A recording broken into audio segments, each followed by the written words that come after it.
Good evening, welcome to స్వతంత్ర. నేను మురళి. ముందుగా హెడ్లైన్స్ చూద్దాం.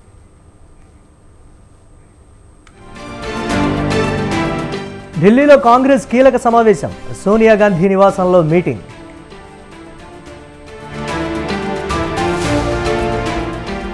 నాలుగు రాష్ట్రాలకు ఎన్నికల ఇన్ఛార్జీలను నియమించిన బీజేపీ. జమ్మూ కాశ్మీర్ ఎన్నికల ఇన్ఛార్జిగా కిషన్ రెడ్డి.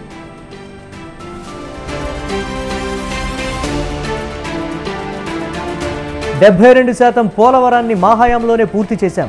7 విలీన మండలాల వల్లే ప్రాజెక్టు కట్టగలిగామన్న చంద్రబాబు.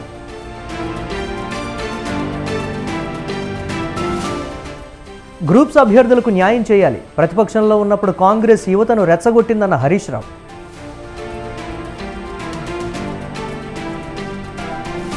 హైదరాబాద్లో ఉరుములు మెరుపులతో కూడిన వర్షం. అప్రమత్తంగా ఉండాలన్న అధికారులు.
బ్రేక్ న్యూస్ చూస్తున్నాం. ఢిల్లీలోని ఇందిరాగాంధీ అంతర్జాతీయ విమానాశ్రయంలో సుమారు 20 నిమిషాల పాటు విద్యుత్ సరఫరా నిలిచిపోయింది. దీంతో పలు ఎయిర్లైన్స్కు సంబంధించిన బోర్డింగ్, చెక్-ఇన్ సౌకర్యంపై ప్రభావం పడింది.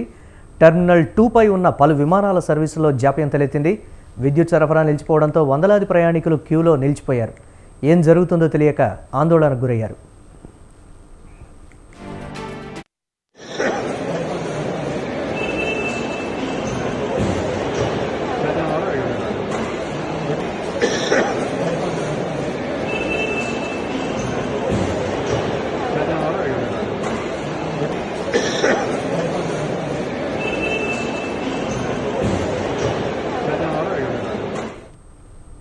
విద్యుత్ సరఫరా నిలిచిపోవడంతో చెక్-ఇన్ ప్రొసీజర్, సెక్యూరిటీ చెకప్లకు కీలకమైన ఎలక్ట్రానిక్ సిస్టమ్లు మొరాయించాయి. బోర్డింగ్ పాస్లు, బ్యాగేజ్ హ్యాండ్లింగ్ వంటి సమస్యలు తలెత్తినట్లు ప్రయాణికులు ఆందోళన వ్యక్తం చేశారు. పరిస్థితిని చక్కదిద్ది ప్రయాణికులకు సహకరించేందుకు అదనపు సిబ్బందిని విమానాశ్రయ అధికారులు వెంటనే రంగంలోకి దింపారు. టెర్మినల్ 3లో 15 నిమిషాల పాటు లైట్ కూడా లేదని, నీళ్లు, కాఫీ, తినుబండారాలు కూడా కొనుగోలు చేయలేకపోయామని, ఎవరైనా పట్టించుకునేవారున్నారా అంటూ ఓ ప్రయాణికుడు సామాజిక మాధ్యమం ఎక్స్లో పోస్ట్ పెట్టారు.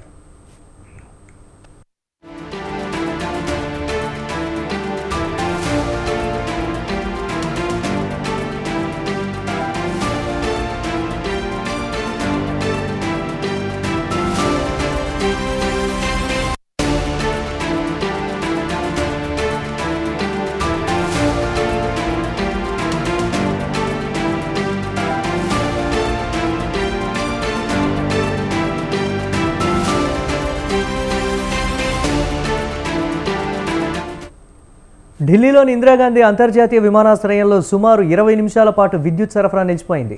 దీంతో పలు ఎయిర్లైన్స్కు సంబంధించిన బోర్డింగ్, చెక్-ఇన్ సౌకర్యంపై ప్రభావం పడింది. టెర్మినల్ 2పై ఉన్న పలు విమానాల సర్వీసుల్లో జాప్యం తలెత్తింది. విద్యుత్ సరఫరా నిలిచిపోవడంతో వందలాది ప్రయాణికులు క్యూలో నిలిచిపోయారు. ఏం జరుగుతుందో తెలియక ఆందోళనకు గురయ్యారు. విద్యుత్ సరఫరా నిలిచిపోవడంతో చెక్-ఇన్ ప్రొసీజర్, సెక్యూరిటీ చెకప్లకు కీలకమైన ఎలక్ట్రానిక్ సిస్టమ్లు మొరాయించాయి. బోర్డింగ్ పాస్లు, బ్యాగేజ్ హ్యాండ్లింగ్ వంటి సమస్యలు తలెత్తినట్లు ప్రయాణికులు ఆందోళన వ్యక్తం చేశారు. పరిస్థితిని చక్కదిద్ది ప్రయాణికులకు సహకరించేందుకు అదనపు సిబ్బందిని విమానాశ్రయ అధికారులు వెంటనే రంగంలోకి దింపారు. టెర్మినల్ 3లో 15 నిమిషాల పాటు లైట్ కూడా లేదని, నీళ్లు, కాఫీ, తినుబండారాలు కూడా కొనుగోలు చేయలేకపోయామని, ఎవరైనా పట్టించుకునేవారున్నారా అంటూ ఓ ప్రయాణికుడు సామాజిక మాధ్యమం ఎక్స్లో పోస్ట్ పెట్టారు.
హైదరాబాద్లోని దుర్గం చెరువు కేబుల్ బ్రిడ్జి వద్ద యువతి ఆత్మహత్యాయత్నానికి పాల్పడింది. యువతిని గమనించిన మాదాపూర్ ట్రాఫిక్ పోలీసులు ఆమెను కాపాడారు. నిద్రమాత్రలు మింగానని తెలపడంతో స్థానిక హాస్పిటల్కు తరలించారు. ఆత్మహత్యాయత్నానికి కారణాలపై ఆరా తీస్తున్నారు పోలీసులు.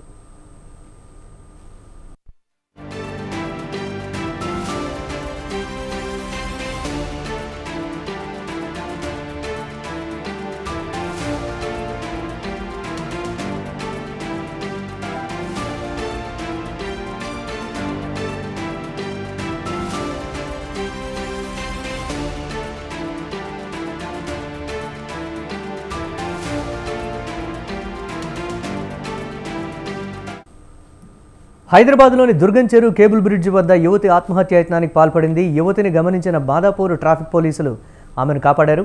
నిద్రమాత్రలు మింగానని తెలపడంతో స్థానిక హాస్పిటల్కు తరలించారు. ఆత్మహత్యాయత్నానికి కారణాలపై ఆరా తీస్తున్నారు పోలీసులు.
హైదరాబాద్లో భారీ వర్షం కురుస్తోంది. జూబ్లీ హిల్స్, బంజారా హిల్స్, హైటెక్ సిటీ, కొండాపూర్, గచ్చిబౌలి, లింగంపల్లి, కూకట్పల్లి, ఎర్రగడ్డ, అమీర్పేట, పంజాగుట్ట, ఖైరతాబాద్, లక్డీ కపూల్, నాంపల్లి ప్రాంతాల్లో భారీ వర్షం కుడుతోంది.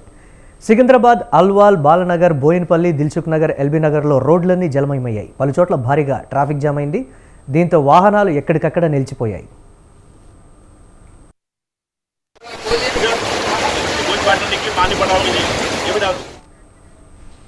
మరోవైపు తెలంగాణకు రెయిన్ అలర్ట్ జారీ చేసింది వాతావరణ శాఖ. రానున్న 3 రోజులు రాష్ట్రంలో వానలు పడే ఛాన్స్ ఉందన్నారు అధికారులు. తేలికపాటి నుంచి మోస్తరు వర్షాలు కురిసే అవకాశం ఉందన్నారు. కొన్ని ప్రాంతాల్లో ఉరుములు మెరుపులతో కూడిన వానలు పడే ఛాన్స్ ఉందన్నారు. గంటకు 30 నుంచి 40 కిలోమీటర్ల వేగంతో ఈదురుగాలులు వీచే ఛాన్స్ ఉందని తెలిపారు. పశ్చిమ నైరుతి దిశల నుంచి ఈదురుగాలులు వీస్తున్నట్లు చెప్పారు. ఇవాళ రేపు కొన్ని జిల్లాలకు ఎల్లో అలర్ట్ ప్రకటించారు.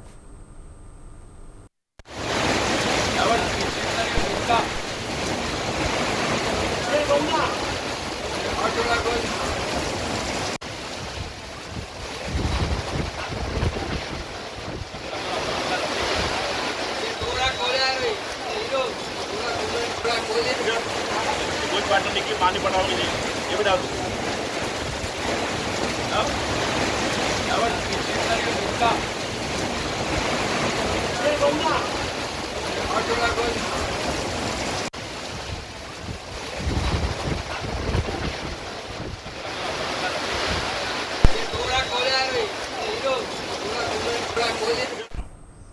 హైదరాబాద్లో కురుస్తున్న భారీ వర్షానికి సంబంధించి మరిన్ని అప్డేట్స్ మా కరెస్పాండెంట్ విశాల్ లైవ్ ద్వారా అందిస్తారు.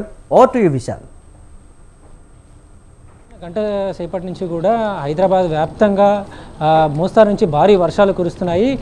మరోవైపు ఈదురుగాలులు అదేవిధంగా ఉరుములతోటి కూడిన వర్షం కావడంతో పలు చోట్ల చెట్ల కొమ్మలు విరిగిపోవడంతో పాటు రోడ్లన్నీ కూడా లోతట్టు ప్రాంతాలన్నీ కూడా జలమయమయ్యాయి. ముఖ్యంగా ఖైరతాబాద్ మెట్రో స్టేషన్ అదేవిధంగా బాలానగర్ బంజారా హిల్స్లోని కొన్ని రోడ్లు అదేవిధంగా ఉప్పల్ జంక్షన్ ఇలా కొన్ని రెగ్యులర్గా హైదరాబాద్లో రెగ్యులర్గా కొన్ని లోతట్టు ప్రాంతాలు ఉంటాయి. ఇవన్నీ కూడా పూర్తిగా వర్షం నీటితో నిండిపోయాయి. అయితే వాతావరణ శాఖ ఇచ్చిన సూచనలని దృష్టిలో పెట్టుకొని greater Hyderabad municipal corporation GHMC అప్రమత్తమై ముందే మాన్సూన్ టీంలను అలర్ట్ చేయడంతో ఇప్పటికే మాన్సూన్ టీంలు అందరూ కూడా అక్కడికి ఎక్కడైతే లోతట్టు ప్రాంతాల్లో వర్షం నీళ్లు నిలిచిపోయాయో అక్కడ వర్షం నీటి అన్నింటినీ కూడా తరలిస్తున్నారు. మరోవైపు మెహదీపట్నం దగ్గర మనకి పీవీ ఎక్స్ప్రెస్ వే ఉంటుంది. అక్కడ కూడా భారీ వర్షంతో ఆ పీవీ ఎక్స్ప్రెస్ వేకి ఎక్కే దగ్గర ఎంట్రీ దగ్గర కూడా భారీ మొత్తం నీళ్ళన్నీ కూడా నిలిచిపోయి ఉన్నాయి. మరోవైపు మనకి మధ్యాహ్నం వరకు కూడా హైదరాబాద్లో అదేవిధంగా తెలంగాణలో కూడా దాదాపు 38 నుంచి 39 డిగ్రీల వరకు మాత్రమే ఉష్ణోగ్రతలు నమోదయ్యాయి. కానీ ఆ తర్వాత 4 గంటల నుంచి కూడా మొత్తం పూర్తిగా ఉష్ణోగ్రతలు మనకి తగ్గిపోయాయి. అయితే నైరుతి ఋతుపవనాలు తెలంగాణ వ్యాప్తంగా ఇప్పటికే విస్తరించినప్పటికీ కూడా పెద్దగా వర్షాలు మనకి గత 2-3 రోజుల నుంచి ఎక్కడ కూడా పడలేదు. అయితే ఈ పశ్చిమ తీరం అదేవిధంగా నైరుతి నుంచి వీస్తున్న గాలుల ప్రభావంతో ప్రస్తుతం ప్రస్తుతం పడుతున్న వర్షాలతో పాటు మరో 3 రోజుల పాటు కూడా తెలంగాణ వ్యాప్తంగా మోస్తారు నుంచి భారీ వర్షాలు పడే అవకాశం ఉందని వాతావరణ కేంద్రం తెలిపింది. ముఖ్యంగా హైదరాబాద్లో గడిచిన గంట పాటు కురిసిన వర్షానికి అటు టౌలీ చౌకీ అదేవిధంగా ఎల్బీ నగర్, ఉప్పల్, ఫిర్జాద్గూడ, ఖైరతాబాద్, గచ్చిబౌలి, బాల్నగర్ ఇలా పలు చోట్ల లోతట్టు ప్రాంతాలు అన్ని దగ్గర కూడా వర్షం నీటితోటి మొత్తం మునిగిపోయాయి. అయితే ముందస్తుగానే అప్రమత్తమైన జిహెచ్ఎంసీ అదేవిధంగా డిఆర్ఎఫ్ డిజాస్టర్ రెస్పాన్స్ ఫోర్స్ ఈ టీంలన్నీ కూడా కలిసి అక్కడ వర్షం నీటిని తరలించే ప్రయత్నం కూడా చేస్తున్నాయి. ఇక మరికొద్దిసేపటి పాటు అంటే దాదాపు మరో గంట పాటు కూడా ఇలాగే తేలికపాటి నుంచి మోస్తారు వర్షాలు హైదరాబాద్ వ్యాప్తంగా పడే అవకాశం ఉందని కూడా వాతావరణ కేంద్రం తెలిపింది. ఒక్క హైదరాబాద్ కాకుండా అటు వికారాబాదు, మెదక్, భువనగిరి, సంగారెడ్డి, రంగారెడ్డి ఈ జిల్లాలలో కూడా ఇదే వాతావరణం కొనసాగే అవకాశం ఉందని కూడా వాతావరణ కేంద్రం తెలిపింది.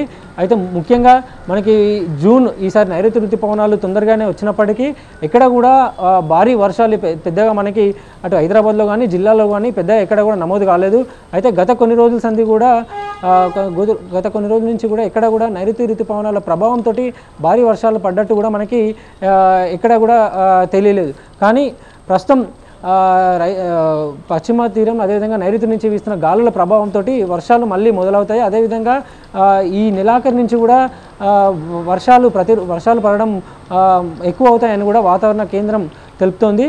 ముఖ్యంగా హైదరాబాద్లో మనకి ఒక 5 సెంటీమీటర్ల కంటే ఎక్కువ వర్షపాతం పడిందంటే చాలు లోతట్టు ప్రాంతాలన్నీ కూడా నీట మునిగిపోతాయి. ముఖ్యంగా కొన్ని చోట్ల ఇండ్లలోకి కూడా నీరు చేరడంతో అక్కడ ప్రజలు ఇబ్బంది పడుతున్నారు. అయితే ఎప్పుడు వర్షం పడ్డా కానీ లోతట్టు ప్రాంతాల్లో ఉండే ప్రజలు కొంత ఆందోళనకరంగానే ఉండాల్సి వస్తుందని కూడా వారు ఆవేదన వ్యక్తం చేస్తున్నారు. ముఖ్యంగా వర్షం పడ్డ ప్రతిసారి కూడా మాన్సూన్ టీంలు వెళ్ళడం అక్కడ వర్షం నీటిని తరలించడం లాంటి ప్రక్రియ చేస్తున్నాయి. కానీ ఒక శాశ్వత పరిష్కారం దిశగా కూడా అడుగులు వేయడం లేదంటూ కూడా మనకి హైదరాబాద్ నగరవాసుల నుంచి కూడా మనకు వారి అభిప్రాయం వ్యక్తమవుతుంది.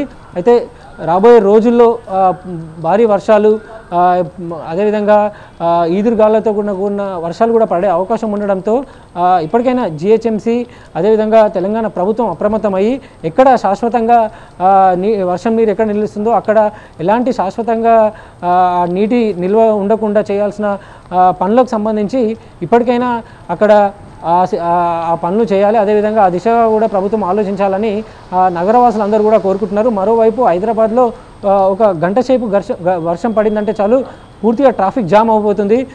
అటు మనకి ఐక్య సర్కిల్ దగ్గర చూసుకున్నా అదేవిధంగా పంజాగుట్ట, ప్యారడైజ్, ఇంకా Uppal junction, Jubilee hills, Gachibowli ఇలాంటి ఏరియాలలో కొద్దిసేపటి వర్షానికే రోడ్ల మీద నీళ్లు నిలిచిపోవడంతో మనకి గంటల తరబడి ట్రాఫిక్ జామ్ అయిపోతుంది. ముఖ్యంగా నైట్ టైం అంటే మరికొద్దిసేపట్లోనే పీక్ అవర్స్ హైదరాబాద్లో స్టార్ట్ అవుతాయి. ఆ పీక్ అవర్స్లో ఎక్కువ మంది తమ ఉద్యోగాల నుంచి ఇంటికి వెళ్తూ ఉంటారు. ఎక్కువ వెహికల్స్ అన్నీ కూడా కొన్ని లక్షల వెహికల్స్ అన్నీ కూడా హైదరాబాద్ రోడ్ల మీదకి వస్తాయి. ఈ సమయంలో హైదరాబాద్ రోడ్ల మీద నీళ్లు నిలిచిపోవడంతో కొంత ట్రాఫిక్ అనేది స్లోగా మూవ్ అయిపోతుంది. సో కిలోమీటర్ల మీద ఈ వాహనాలన్నీ కూడా నిలిచిపోయి ఉంటాయి. అయితే ఈ ట్రాఫిక్ జామ్కి చెక్ పెట్టేయడంతో పాటు లోతట్టు ప్రాంతాలలో ఇళ్లలోకి చేరుతున్న వీటి మీద కూడా ప్రభుత్వం దృష్టి పెట్టాల్సిన అవసరం ఉంటుంది. ఇప్పటికే వాటర్ లాగింగ్ పాయింట్లను గుర్తించిన ప్రభుత్వం అక్కడ శాశ్వతంగా ఎలాంటి పరిష్కారం చేస్తే అక్కడ బాగుంటుంది. అదేవిధంగా రిటర్నింగ్ వాల్, ఇతర బాక్స్ డ్రైన్ ఇట్లాంటివి కడితే ఇలాంటి కట్టడం ద్వారా కొంతైనా అక్కడ ఆ సమస్య పరిష్కారం దొరుకుతుందని కూడా నగరవాసులు తెలుపుతూ ఉంటారు. ఇక రాబోయే రోజుల్లో ఈ మరో 3 నెలల పాటు కూడా ఈ వర్షాకాలం కొనసాగుతుంది కాబట్టి ఎక్కడైతే భారీ వర్షాల వలన రోడ్ల మీద నీళ్లు చేరుతాయో అక్కడ ప్రభుత్వం యుద్ధ ప్రాతిపదికన పనులు చేపడితే అక్కడ కొంతైనా మనకి ఈ ట్రాఫిక్ జామ్ నుంచి కానీ అదేవిధంగా ఇతర మొత్తం నీళ్లు నిలిచిపోయే దాని సమస్య నుంచి ప్రజలు బయటపడే అవకాశం ఉంటుంది. Murali. Right, thanks for updates Vishal.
ఏపీకి ఎంతో కీలకమైన పోలవరం ప్రాజెక్టు అనేక సంక్షోభాలను ఎదుర్కొందని సీఎం చంద్రబాబు పేర్కొన్నారు. ముఖ్యమంత్రిగా బాధ్యతలు చేపట్టిన అనంతరం చంద్రబాబు తొలిసారిగా పోలవరం ప్రాజెక్టును సందర్శించి అధికారులతో Polavaram project spillway, copper dam, diaphragm wall పనుల పురోగతిపై అధికారులతో సమీక్ష నిర్వహించారు. అధికారులను అడిగి ప్రాజెక్టు వివరాలను తెలుసుకున్నారు.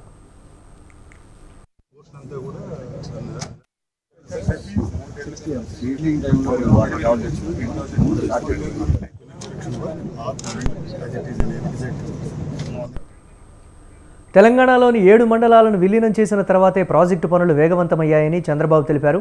పోలవరం ప్రాజెక్టు కోసం తాను పడిన కష్టాన్ని జగన్ బూడిదలో పోసిన పన్నీరు చేశారని విమర్శించారు. నానా అవస్థలు పడి పోలవరం ప్రాజెక్టు పనులు చేపట్టామన్నారు. ప్రాజెక్టు పూర్తయితే గుంటూరు, రాయలసీమ వరకు తాగునీరు అందుతుందన్నారు. 2014 నుంచి 2019 వరకు 72% ప్రాజెక్టు పనులు పూర్తి చేశామన్నారు. 31వసారి ప్రాజెక్టును చూడటానికి వచ్చానని, తన కష్టాన్ని బూడిదపాలు చేశారని మండిపడ్డారు. రాజకీయాలకు ఉండకూడని వ్యక్తి రాష్ట్రానికి ఒక శాపంగా మారారని విమర్శించారు. వైసీపీ ప్రభుత్వం రాగానే రివర్స్ టెండరింగ్ చేపట్టారని, ఏజెన్సీతో పాటు సిబ్బందిని మార్చారని సీఎం చంద్రబాబు అన్నారు. డయాఫ్రమ్ వాల్ను గత ప్రభుత్వం కాపాడుకోలేదన్నారు. 2014-19కి 72% మనం పూర్తి చేశాం. ఈ రాష్ట్రంలో ప్రతి ఒక్కరు కూడా అర్థం చేసుకోవాల్సిన అవసరం ఉంది. ఒక వ్యక్తి రాజకీయానికి ఉండదగ్గ వ్యక్తి కాని వ్యక్తి రాజకీయాల్లోకి వచ్చి రాష్ట్రానికి ఒక శాపంగా మారి, ఎందుకు నేను ఈ మాట వాడుతున్నానంటే ఇది ఒక ఉదాహరణ.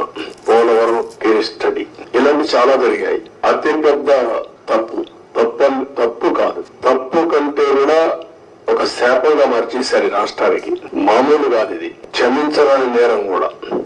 ఒక చిన్న తప్పు చేసేది అనుకుంటాం, అలాంటి పెద్ద ఇది చేసి డయాఫ్రమ్ వాల్ ఇక్కడుండే ప్రెస్ లో మీరు చాలా మంది ఉంటారు. నేను దగ్గర 30 సార్లు వచ్చే 31సారి ఈ ప్రాజెక్ట్ కి. నా మనసంతా ఈ ప్రాజెక్ట్ మీద ఉంటుంది. అందరికంటే ఎక్కువ బాధపడే వ్యక్తిని నేనే. నా కష్టాన్ని బూడిదలో పోసిన ఈ ప్రాజెక్టుపై 100 సార్లు సమీక్షలు నిర్వహించామని, 446 కోట్లతో మరమ్మతులు చేసినా బాగవుతుందనే పరిస్థితి లేదన్నారు. సమాంతరంగా డయాఫ్రమ్ వాల్ కడితే 990 కోట్లు ఖర్చవుతుందని, గతంలో ప్రాజెక్టు కొనసాగి ఉంటే 2020 చివరి నాటికి పూర్తయ్యేదన్నారు. పోలవరం పూర్తికి 4 సీజన్లు కావాలని అధికారులు చెబుతున్నారని సీఎం చంద్రబాబు వెల్లడించారు. అన్నీ సవ్యంగా జరిగితేనే పోలవరం ప్రాజెక్టు పూర్తయ్యేందుకు 4 ఏళ్లు పడుతుందని అధికారులు అంటున్నారని చంద్రబాబు స్పష్టం చేశారు.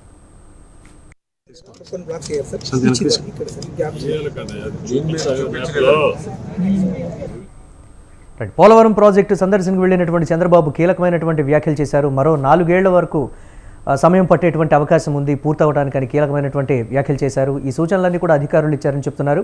దీనిపై మరిన్ని అప్డేట్స్ మా కరెస్పాండెంట్ సతీష్ అందిస్తారు. సతీష్, మరలా ఇప్పుడు ఆంధ్రప్రదేశ్ కి ఒక జీవనాడి పోలవరం ప్రాజెక్ట్ అని ఈ ప్రాజెక్టు పూర్తి చేసి ఈ నదుల అనుసంధానం చేసుకోగలిగితే ఈ రాష్ట్రానికే కరువు అనే మాట లేకోకుండా చేయొచ్చని ఇవన్నీ ఆలోచించి ఈ పోలవరం ప్రాజెక్టుకి ముందరికి తీసుకెళ్తారని సీఎం చంద్రబాబు నాయుడు ఇవాళ విలేకరుల సమావేశంలో చెప్పడం జరిగింది. ఈ కరువు ముంపు అయ్యే మండలాలు 7 మండలాలు తెలంగాణలోనే ఉన్నాయి. ఆ 7 మండలాలు మనకి ఇవ్వకపోతే ఆ టైంలో అంటే 2014లో జూన్ 2 తారీఖున 2 సార్లు 2 రాష్ట్రాలకు నోటిఫై అవుతాయని చెప్పి చెప్పడం జరిగింది. ఈ ప్రాజెక్ట్ అంటే ఈ ఏదైతే పోలవరం ప్రాజెక్ట్ ఉందో 194 TMC ఆఫ్ వాటర్ స్టోరేజ్ పెట్టుకుని ఇది ఎక్కువ అంటే స్టీల్ మీద స్టోరేజ్ వాటర్ పెట్టి డిశ్చార్జ్ చేయడం ఎక్కువ అనుభవం ఉంటుందని చంద్రబాబు నాయుడు చెప్పడం జరిగింది. 2014లోనే ఈ ప్రాజెక్టు 72% మేమే మా హయాంలోనే కంప్లీట్ చేశామని చెప్పి ఇవాళ విలేకరుల సమావేశంలో చెప్పడం జరిగింది. తప్పకుండా అక్కడ ఇది చివరిలాగా ఇప్పుడు గతంలో జరిగిన గవర్నమెంట్ చేసిన పనులు చెప్పుకుంటా కూడా చాలా సిగ్గుచేటుగా ఉంటుందని చెప్పి ఇది కూడా రాష్ట్రానికి క్షమించరాని నేరం చేశారని చెప్పి చంద్రబాబు నాయుడు చెప్పడం కూడా జరిగింది. Murali, right, thanks for updates Satish.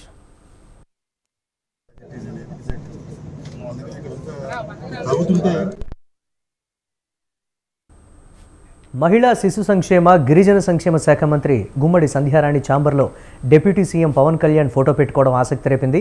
ముఖ్యమంత్రి చంద్రబాబు ఫోటో పక్కనే ఉప ముఖ్యమంత్రి పవన్ కళ్యాణ్ ఫోటో కూడా పెట్టారు అధికారులు. మంత్రుల ఛాంబర్లో ఉప ముఖ్యమంత్రి పవన్ కళ్యాణ్ ఫోటో ఇదే మొదటిసారి. టీడీపీకి చెందిన మంత్రి ఛాంబర్లో పవన్ కళ్యాణ్ ఫోటో పెట్టడం చర్చనీయాంశమైంది.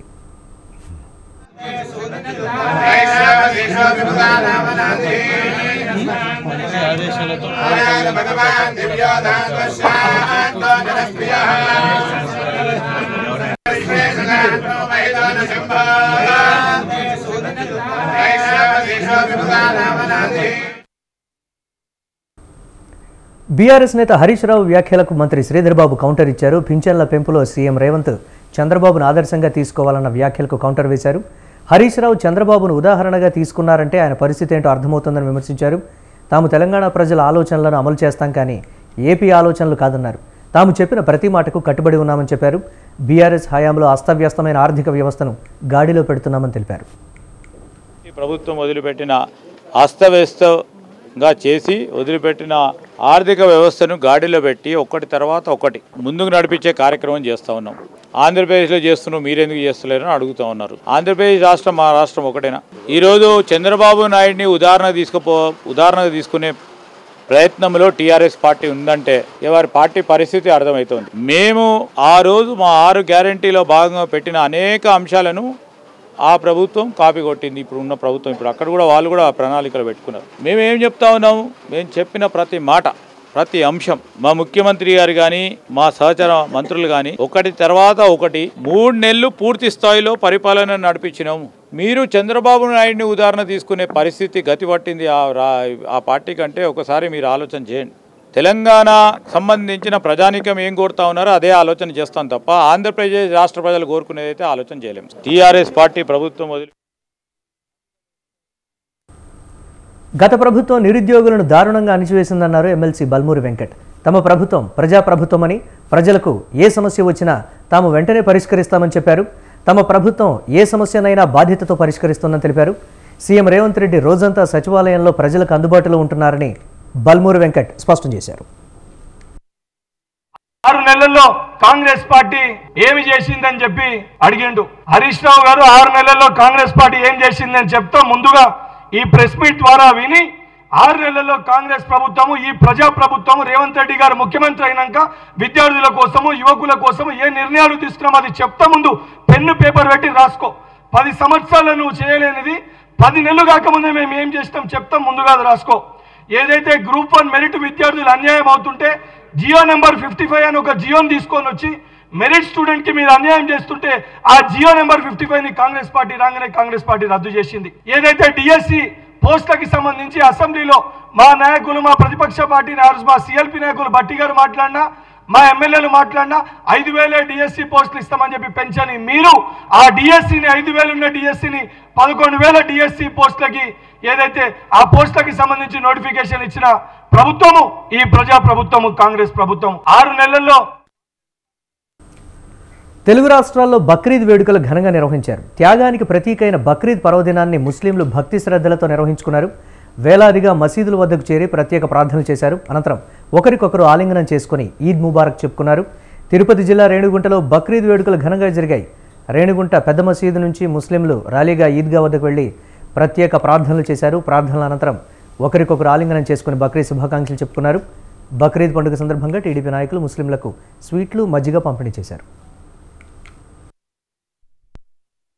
जहन्नम में जाने वाला काम करेगा तो जहन्नम में जाएगा। बात साफ है। एक अल्लाह वाले ने फरमाया कि अगर तुम फूल लगाओगे तो फूल मिलेगा, अगर कांटा लगाओगे तो कांटा मिलेगा। जैसी खेती करोगे वैसा तुमको खेती मिलेगी। और हदीस शरीफ में आका अलैहिस्सलातु वस्सलाम ने फरमाया दुनिया मज़रउल आखिरा, कि दुनिया आखिरत की खेती है। ये आखिरत की खेती यहाँ दुनिया के अंदर है। तुम दुनिया में जो कुछ करोगे वही आखिरत में देखोगे। अच्छा करोगे अच्छा देखोगे, बुरा करोगे बुरा देखोगे। मिसाल के तौर पे नमाज है, नमाज पढ़ेंगे नेकी है, सवाब है। हज है, अल्लाह ने ताकत से नवाजा है, हज करेंगे सवाब मिलेगा।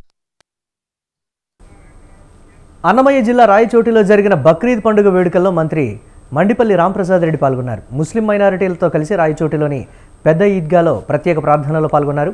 ఈ సందర్భంగా మంత్రి మండిపల్లి రాంప్రసాద్ రెడ్డి ముస్లిం మైనారిటీలకు బక్రీద్ పండుగ శుభాకాంక్షలు తెలిపారు.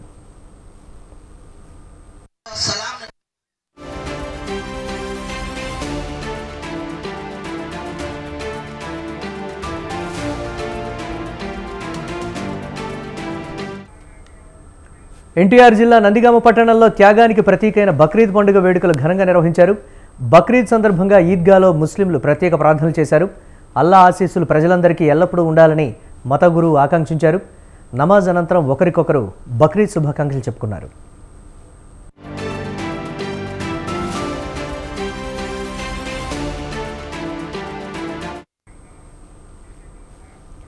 కామారెడ్డి జిల్లా పట్టణంలో బక్రీద్ పండుగ సందర్భంగా ముస్లింలు ఈద్గా ప్రాంగణంలో ప్రత్యేక ప్రార్థనలు చేశారు. ఈద్గాలోని ప్రత్యేక ప్రార్థనల్లో ప్రభుత్వ సలహాదారు షబీర్ అలీ పాల్గొన్నారు. అనంతరం రాష్ట్ర ముస్లింలకు బక్రీద్ శుభాకాంక్షలు తెలిపారు షబీర్ అలీ.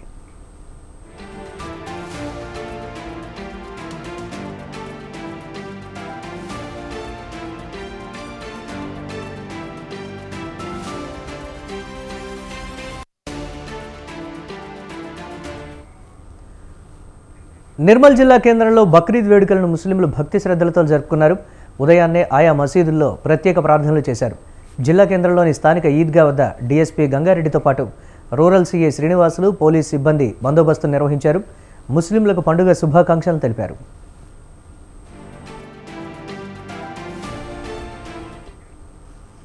భద్రాద్రి కొత్తగూడెం జిల్లా భద్రాచలం ఏఎంసీ కాలనీలో బక్రీద్ సందర్భంగా ముస్లింలు ప్రత్యేక ప్రార్థనలు చేశారు.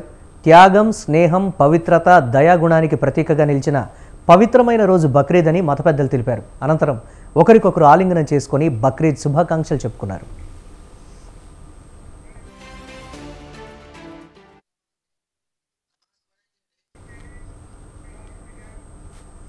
ఇవి ఇప్పటివరకు అప్డేట్స్. కీప్ వాచింగ్ స్వతంత్ర.